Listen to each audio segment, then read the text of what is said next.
اور جس مقصد کے لیے پڑھنا ہے اس مقصد کی نیت کر کے پڑھنا ہے۔ آپ چاہے نماز فجر کے بعد پڑھ لیں۔ توجہ کیجئے گا، اگر آج آپ کی غلطی، کوتاہی، لاپرواہی سے یہ وظیفہ آپ سے چھوٹ گیا تو پورے سال کا پچھتاوا آپ کو دیکھنا پڑے گا۔ آج وقت ہے رب کریم سے مانگنے کا، آج وقت ہے رب کریم سے اپنی ہر بات منوانے کا۔ آپ نے 17 رمضان جمعرات کے دن ہو سکے تو پوری رات پورا دن موجود ہے، کسی بھی وقت پڑھنے کی اجازت ہے، چاہے سحری کے وقت پڑھ لو، تہجد کے وقت پڑھ لو، نماز فجر کے بعد پڑھ لو، نماز ظہر کے بعد پڑھ لو، عصر، مغرب، عشاء، حتیٰ کہ افطاری کے دسترخوان پر بیٹھ کر پڑھ لو، عشاء کے بعد پڑھ لو، تراویح کے بعد پڑھ لو، لیکن یہ خاص عمل کسی صورت مت چھوڑنا۔ اگر آپ کھلی آنکھوں سے رب کے کمالات کو، معجزات کو دیکھنا چاہتے ہیں تو یہ وظیفہ لازمی پڑھ لیں۔ یہ وظیفہ پڑھنے والا رب کریم سے ہاتھ پھیلا کر جو مانگتا ہے، رب کی ذات انشاءاللہ مصلی چھوڑنے سے پہلے ہر حاجت کو پورا کرتی ہے۔ اور اگر کوئی بندہ صرف یہ وظیفہ پڑھ کر پورے سال کے رزق اور دولت کو سمیٹنا چاہتا ہے، پورے سال کی رحمتوں برکتوں سے مالا مال ہونا چاہتا ہے، پورے سال کی خواہشات کو، پورے سال کے ہر مقصد میں کامیابی چاہتا ہے، آپ چاہتے ہیں کہ پورے سال آپ جس طرف قدم بڑھائیں کامیابی آپ کا مقدر ہو جائے، آپ جس چیز میں ہاتھ ڈالیں وہ سونا ہو جائے، وہ جو کئی سالوں سے نہ مل سکا آج صرف یہ صورت پڑھنے سے مل جائے گا۔ حضرت زید بن ارقم رضی اللہ عنہ روایت کرتے ہیں کہ ایک دن حضور نبی اکرم صلی اللہ علیہ وآلہ وسلم ہمیں خطبہ دینے کے لیے مکہ و مدینہ کے درمیان اس تالاب پر کھڑے ہوئے جسے قم کہتے ہیں۔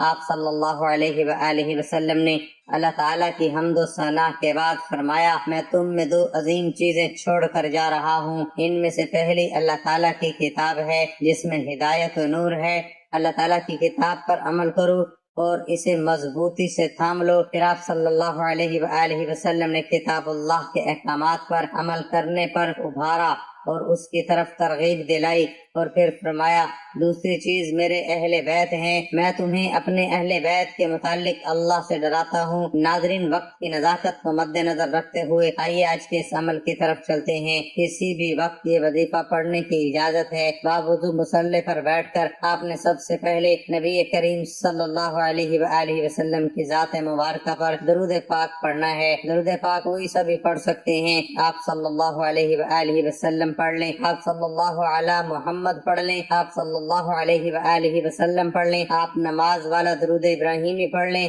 صرف ایک بار پڑھنا ہے، ایک بار ہاتھ درود پاک ثواب کی نیت سے میرے ساتھ بھی پڑھ لیجئے۔ اللہم صلی علی محمد وعلی آل محمد کما صلیت علی ابراہیم وعلی آل ابراہیم انک حمید مجید۔ اللہم بارک علی محمد وعلی آل محمد کما بارکت علی ابراہیم وعلی آل ابراہیم انک حمید مجید۔ ایک بار درود پاک پڑھتے ساتھ ہی فوری طور پر آپ نے اپنی آنکھوں کو بند کر لینا ہے اور سب سے پہلے اپنے مقصد کی نیت کرنی ہے۔ اکابرین، اللہ کے دوست، اللہ کے ولی فرماتے ہیں جو بندہ رمضان کے مہینوں میں یہ وظیفہ پڑھ لیتا ہے، رب کعبہ پورے سال کے رزق کی اور دولت سے نوازتا ہے، پورے سال کے خوشیاں، پورے سال کے کامیابیاں آپ کے مقدر لکھ دی جاتی ہیں۔ اگر آپ بھی پورے سال کی کامیابیاں چاہتے ہیں، پورے سال کا رزق اور دولت چاہتے ہیں، پورے سال کی رحمت اور برکتوں سے جھولیاں بھرنا چاہتے ہیں تو یہ وظیفہ پڑھنے سے پہلے اپنے تمام مقاصد کی نیت کر لیجئے گا۔ جس کو جو چاہے، جتنا چاہے، جیسا چاہیے، رب کریم سے مانگتے چلے جانا۔ آپ جو مانگیں گے، جتنا مانگیں گے، جیسا مانگیں گے، انشاءاللہ رب کی ذات اپنے غیب سے عطا فرمائے گی۔ آج رب کریم سے تھوڑا نہ مانگنا، اپنے مقصد کی نیت کرتے ساتھ ہی فوری طور پر آپ نے ایک بار اعوذ باللہ من الشیطان الرجیم بسم اللہ الرحمن الرحیم پڑھ کر وظیفے کا آغاز کرنا ہے۔ بسم اللہ الرحمن الرحیم پڑھتے ہی اب اپنی آنکھوں کو بند کر لیجئے، یوں محسوس کیجئے کہ دنیا سے آپ کا تعلق ختم ہے، اب آپ رب کریم کے سامنے بیکاری بن کر، فقیر بن کر بیٹھے ہیں۔ آپ یوں محسوس کیجئے کہ رمضان کے بابرکت مہینے میں، قبولیت کی گھڑیوں میں آپ نے سب سے پہلے نمبر پر جو وظیفہ پڑھنا ہے وہ وظیفہ رب کریم کے دو ناموں کا وظیفہ ہے۔ اکابرین کا بتایا ہوا مستند عمل بتا رہا ہوں۔ یہ ہر کسی کے نصیب میں نہیں آئے گا، مقدر والا ہی آج اس وظیفے کو پڑھے گا۔ اگر آپ بھی اپنے مقصد کا ستارہ چمکانا چاہتے ہیں تو لاپرواہی کیے بغیر ہو سکے تو ویڈیو کو سنتے ہی وظیفہ پڑھ لو، یہ موقع بار بار نہیں ملے گا۔ آپ نے سب سے پہلے یا اللہ یا سلام پڑھنا ہے۔ یا اللہ رب کریم کا ذاتی نام، یا سلام رب کریم کا صفاتی نام ہے، اور جب یا اللہ یا سلام کو ملا کر پڑھا جاتا ہے تو اس کی قدر و قیمت پہلے سے زیادہ بڑھ جاتی ہے۔ آپ نے یا اللہ یا سلام کو ہاتھ کی انگلیوں پر پڑھ لیں، تسبیح کے دانوں پر پڑھ لیں، صرف اور صرف 11 بار پڑھنا ہے۔ یا سلام کا مطلب ہے کہ اے سلامتی دینے والی ذات، اگر آپ پورے سال کے لیے ہر کام کی سلامتی چاہتے ہیں، ہر مقصد کی حفاظت چاہتے ہیں، یعنی کہ آپ اپنی اولاد، کاروبار، اپنی ہر کامیابی کو نظر بد، حسد، جادو، جنات سے رب کی حفاظت، رب کی سلامتی دینا چاہتے ہیں، تو آج یا اللہ یا سلام کا یہ خاص وظیفہ پڑھ لیجئے گا۔ پورا سال بے فکر ہو جائیں۔ 14 رمضان کو یا اللہ یا سلام پڑھتے ساتھ ہی آپ کے گرد فرشتے حصار بنا لیں گے جو پورا سال انشاءاللہ آپ کی حفاظت کریں گے۔ یہ ہے رمضان کی برکت۔ دنیا کی کوئی طاقت آپ سے آپ کی کامیابی کو چھین نہیں سکتی۔ آج کا دشمن نظر بد اور حسد سے مار ڈالتا ہے۔ آج یا اللہ یا سلام پڑھتے ہی دشمن کی چیخیں نکل جائیں گی۔ شاید طاقتور دشمن راستہ چھوڑنے پر مجبور ہو جائے، پھر فوری طور پر آپ نے دوسرے نمبر پر جو وظیفہ پڑھنا ہے وہ آج کی خاص تصویر ہے۔ آج کا وہ عمل ہے جو اکابرین کا بتایا ہوا عمل ہے۔ پورا سال انشاءاللہ دعائیں دیں گے کہ واقعی کسی اللہ والے نے کوئی وظیفہ بتایا تھا۔ اب آپ نے لا الہ الا اللہ محمد الرسول اللہ کی ایک تسبیح پڑھنی ہے۔ توجہ کیجیے گا، یعنی کہ پہلے کلمے کی ایک تسبیح پڑھنی ہے۔ جب کوئی بندہ تسبیح پڑھتا ہے اور جب کسی خاص وظیفے کو کسی خاص دن میں پڑھا جاتا ہے تو اس کی قدر و قیمت اور زیادہ بڑھ جاتی ہے۔ آج جو بندہ کہتا ہے کہ میرے گھر کے حالات بدلنے کا نام نہیں لیتے، آج جو بندہ کہتا ہے کہ میرے مسائل ختم ہونے کا نام نہیں لیتے، ہر کام ہاتھوں سے نکل جاتا ہے، بنے ہوئے کام بگڑ جاتے ہیں، آج تمام بگڑے کام سنور جائیں گے، آج تمام پریشانیاں انشاءاللہ غیب سے ختم ہو جائیں گی۔ آپ جس طرف قدم بڑھائیں گے کامیابی انشاءاللہ آپ کا مقدر ہو جائے گی۔ جس چیز میں ہاتھ ڈالو گے وہ سونا ہو جائے گی۔ ہر کوئی آپ کی عزت کرے گا، ہر کوئی آپ کی طرف کھینچتا چلا آئے گا۔ یہ کامیابیاں، یہ عزت، یہ دولت، یہ شہرت سب کچھ رب کی طرف سے ہے، اور جو شخص یہ تسبیح پڑھ لے تو اسے وہ سب کچھ مل جاتا ہے جو اس کی خواہش ہوتی ہے۔ اب تیسرا وظیفہ پڑھتے ہی فوراً انشاءاللہ آپ کی ہر حاجت پوری ہو جائے گی۔ اب آپ نے یا مسبب الاسباب کو پڑھنا ہے۔ اکابرین فرماتے ہیں جب بھی مانگو مسبب الاسباب سے مانگو، اور مسبب الاسباب کون ہے؟ رب کی ذات ہے۔ ہم پر آج تباہی کی سب سے بڑی وجہ، جب مشکل وقت آتا ہے ہم دنیا والوں سے مانگتے ہیں، اور رب فرماتا ہے وہ بندہ تو خود میرا محتاج ہے، تو اس سے مانگتا ہے، رب کی ذات ناراض ہو جاتی ہے۔ اس لیے جب بھی مانگو مسبب الاسباب سے مانگو، رب کی ذات سے مانگو۔ آپ نے تیسرے نمبر پر یا مسبب الاسباب کو پڑھنا ہے۔ جب کوئی بندہ یا مسبب الاسباب کو پڑھنا شروع کرتا ہے تو رب کی ذات غیب سے ایسے اسباب پیدا کرتی ہے، غیب سے ایسے راستے بناتی ہے کہ بندے کو خود بھی سمجھ میں نہیں آتا یہ ہو کیا رہا ہے۔ اگر آپ بھی غیبی اسباب سے مالا مال ہونا چاہتے ہیں تو صرف 11 بار یا مسبب الاسباب پڑھ کر دیکھیے گا، بگڑے کام انشاءاللہ آپ کے سمجھ جائیں گے، راستے بننا شروع ہو جائیں گے۔ اس کے بعد آپ نے آخری وظیفہ جو پڑھنا ہے وہ ہے سورۃ اخلاص، قل هو اللہ احد اللہ الصمد لم یلد ولم یولد ولم یکن لہ کفوا احد۔ اب آپ نے 7 مرتبہ سورۃ اخلاص پڑھنی ہے۔ سورۃ اخلاص جسے قل هو اللہ احد بھی کہا جاتا ہے، قرآن کا ایک مختصر لیکن طاقتور باب ہے جو اس کی باقاعدگی سے تلاوت کرنے والوں کے لیے بے شمار برکات کا حامل ہے۔ 1/3 قرآن کے برابر ایک حدیث کے مطابق رسول اللہ صلی اللہ علیہ وآلہ وسلم نے فرمایا کہ سورۃ اخلاص کا پڑھنا 1/3 قرآن پڑھنے کے برابر ہے۔ اس کا مطلب یہ ہے کہ اس سورت کی تلاوت کرنے سے قرآن کے اہم حصے کی تلاوت کا ثواب ملتا ہے۔ سورۃ اخلاص اللہ کی وحدانیت کا واضح اعلان ہے اور شرک سے حفاظت کا کام کرتی ہے۔ اس سورت کو باقاعدگی سے پڑھنے سے